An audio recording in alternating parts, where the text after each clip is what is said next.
சிவகங்கை மாவட்டத்தில் இரு அரசு பேருந்துகள் மோதிய விபத்தில் 11 பேர் உயிரிழந்த நிலையில் 40க்கும் மேற்பட்டோர் அரசு மருத்துவமனையில் சிகிச்சை பெற்று வருகின்றனர். சிவகங்கை மாவட்டம் திருப்பத்தூர் அருகே குமங்குடி மற்றும் சமத்துவபுரம் இடையே இரு அரசு பேருந்துகள் நேருக்கு நேர் மோதிய விபத்தில் 11 பேர் உயிரிழந்துள்ளனர். மேலும் 40க்கும் மேற்பட்டோர் காயமடைந்து சிவகங்கை, திருப்பத்தூர், காரைக்குடி அரசு மருத்துவமனையில் சிகிச்சை பெற்று வருகின்றனர். இந்நிலையில் தமிழக முதல்வர் அறிவுறுத்தலின்படி கூட்டுறவுத்துறை அமைச்சர் KR பெரியகருப்பன், போக்குவரத்து துறை அமைச்சர் சிவசங்கரன் மற்றும் மாவட்ட ஆட்சியர் பொற்கொடி ஆகியோர் காயமடைந்தவர்களை நேரில் சந்தித்து ஆறுதல் கூறினார். பின்னர் சிவகங்கை அரசு மருத்துவக் கல்லூரி மருத்துவமனையில் உயிரிழந்தவர்கள் அடையாளம் காணப்பட்டு 3 பேரின் உடல்கள் உடற்கூறாய்விற்கு பின்னர் உறவினர்களிடம் ஒப்படைக்கப்பட்டது.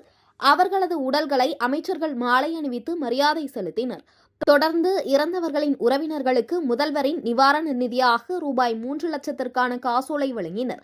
முன்னதாக செய்தியாளர்களை சந்தித்த அமைச்சர் KR பெரியகருப்பன், விபத்து நடைபெற்றது சோகமான சம்பவம் என்றும், விபத்து நடைபெற்ற பின்னர் முதல்வரின் அறிவுறுத்தலின்படி அனைத்து துறை அதிகாரிகளும் சிறப்பாக செயல்பட்டதாகவும், ஆதலால் படுகாயமடைந்தவர்களுக்கு உரிய சிகிச்சை சிறப்பாக வழங்கப்பட்டதாகவும் தெரிவித்தார்.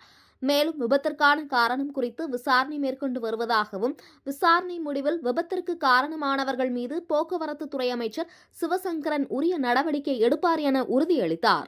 மேலும் இந்த விபத்தில் சிக்கிய இரு அரசு பேருந்துகளும் புதிய பேருந்துகள் என்றும், இதனை எதிர்க்கட்சிகள் பழைய பேருந்து என்று கூறி இறந்தவர்களை வைத்து அரசியல் செய்வதாக குற்றம் சாட்டினார்.